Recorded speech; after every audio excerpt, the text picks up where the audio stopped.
My earliest memory. Oh, God. Is pain.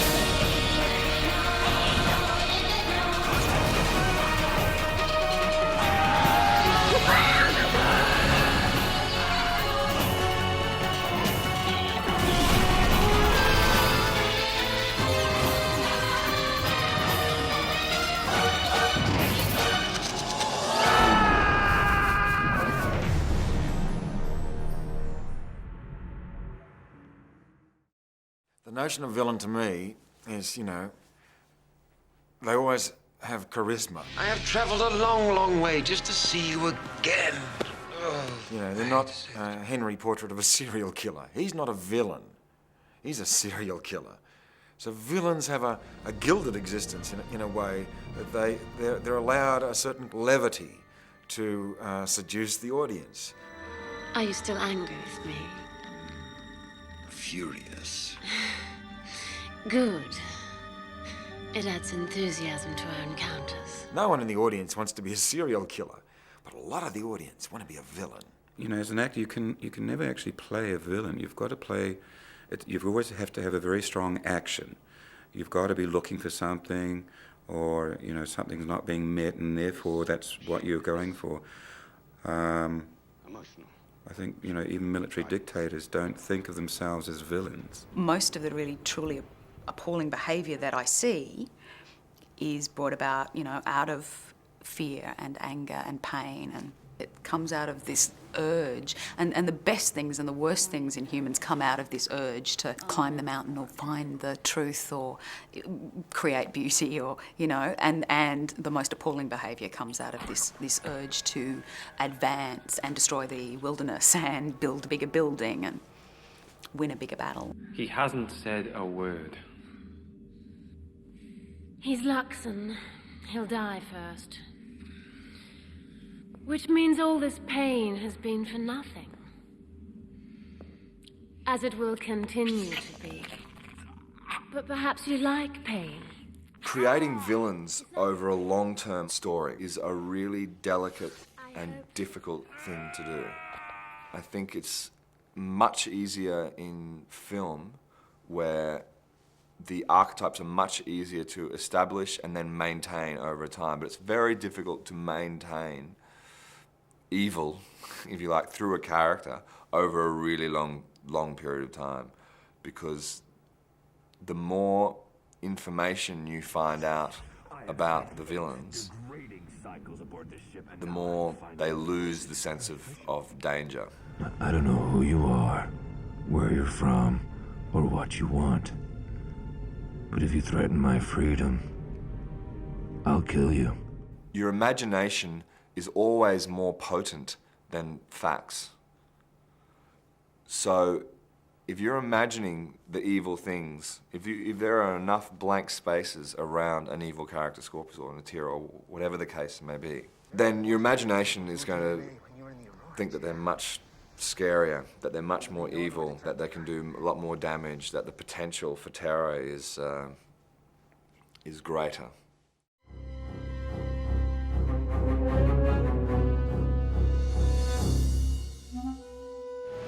Human. It will require some study. I will, personally, enjoy pulling you apart to see what you're made of. I've never thought of Grace as a villain. I always thought of him as a man who was searching for something. You know, he was taken away as a child. He's lost his brother that he's looked after. My brother's prowler. Medical stop. Status of Leviathan. You rammed his prowler! He ran into me! You killed him! It was an accident. Why do you keep blaming me? I did everything I could to avoid him. He was always looking for something, some answer to his life, which he could lock onto. And, you know, I think he was close to finding it, actually, with Talon. Talon. The firing mechanism on your cannon was taken from you by the peacekeepers. The rest have been captured. And Moya will soon be enslaved. Unless we do something. Something radical. You and I. Together. I never saw him as a villain. I saw him as a great military mind. He's a strategist. Inform the rear battle fighter. They will take charge of the Armada. We are going after the Leviathan.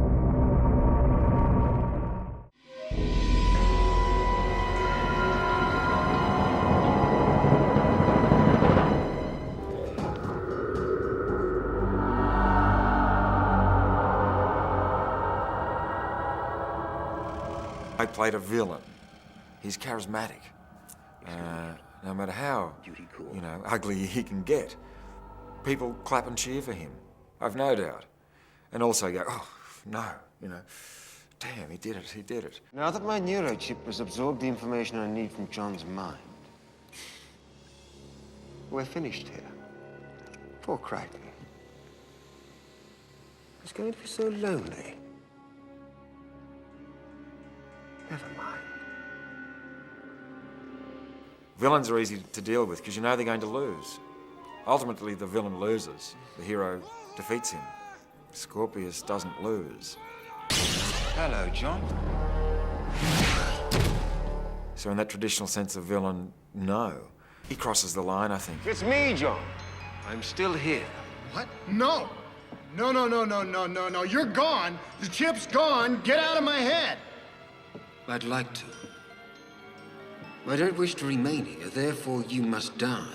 Your hero is only as good as the villain, and vice versa. The villain is only as effective or as charismatic as the hero. So they're these doppelganger existence, the hero and the villain. I am in control of me! No more John. Screw you! The reverse is more likely. His identity is very unclear. And that, again, is a powerful thing. The chameleon thing. Exactly what is he? Where does he fall? Is it up here or... Where is he? And that's his life's battle. Who's there? Who's there? So he's forged this being. He looks like this. He wears this armor. He has this coolant rod. He's part machine, part reptile, part, semi-human-ish. All these elements. What is he? He doesn't know. The Scallons will rule half this galaxy! Oh, Grasshopper, you're so screwed.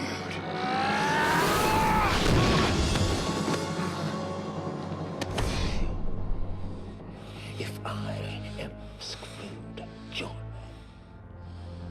things around here are going to get very ugly.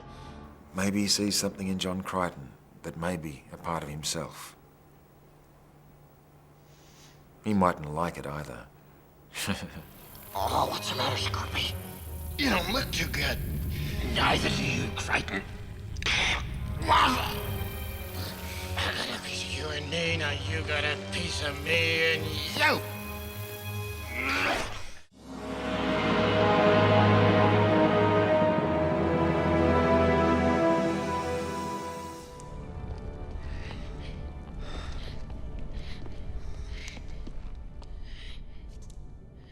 Remember me? I think there's two ways to look at her. She, on a kind of global level, she symbolises the worst in, certain regimes and political systems and military systems that are violent and power hungry and all that sort of stuff. On a personal level, so I don't excuse her behaviour, but on a personal level, there was something desperately vacant at the core of her, and I think she was looking to fill it up. I reckon she was looking in a lot of the wrong places, but I think that, so it was kick. Will that be really fun? Oh, it was fun. It was good. But it wasn't, didn't do the thing that ultimately, that's really deep, and I don't know if anybody could even see it, but there was, a big black hole in her, and I think that was scary and sad too. In my hands, You can have peace. I can have peace. I have been in your hands. There's no peace there. Just power. You are so self-righteous. I have used all my skills, all my resources for one perfect chance at peace. And because of you, it is gone. And I am... Frau. Screw. Raped. One of the things that I liked about Farscape when I saw it, one of the things I liked about Farscape when I read it, that it is morally grey or ethically grey, that unlike so much, especially large-scale stories, there is a complexity and a sense of moral choice, and the good guys can be really quite appalling. You know, if you look at an action that they take, there are some pretty nasty ones that both of them, I mean, you know, Crichton brought a thermonuclear device to a peace conference, as far as I'm aware. You know, for me, if I was just watching that as a fan, I'd be going, he's the good guy. I can, you know, I have to question why he's doing it. And that's kind of interesting. And there's Grazer, who is a horrendous, you know, beast, saying, I'm doing this for peace.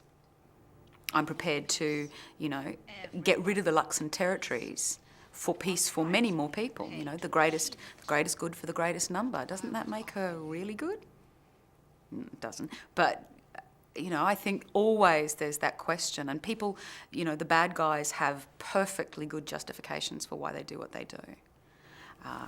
And the good guys have perfectly good justifications for why they do the terrible things they do too. I mean, I think the major difference between the good guys and the bad guys in this is that at least some of the time the good guys love each other. Talon, I want you to share something with me.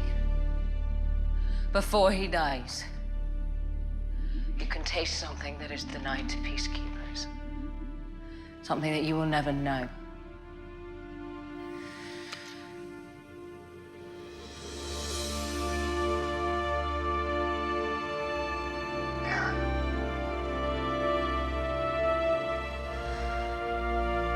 Can you feel that? Good. Talon. That is what it is to need someone. Peacekeepers don't know love, really. They don't know familial love, they don't know sexual love. It's not part of that culture, which obviously affects every action that they take and every action that their hierarchy takes. And so that the good guys, as, you know, as screwed up, really, as they are, and as selfish and as bitter and as, you know, squabbling, childish, but at core you have a sense that there's love there. The fact that there is at least that potential within them makes them perhaps more human. I would be lost without you. Then you'll never be lost. No matter what happened, you have worked your way into my heart.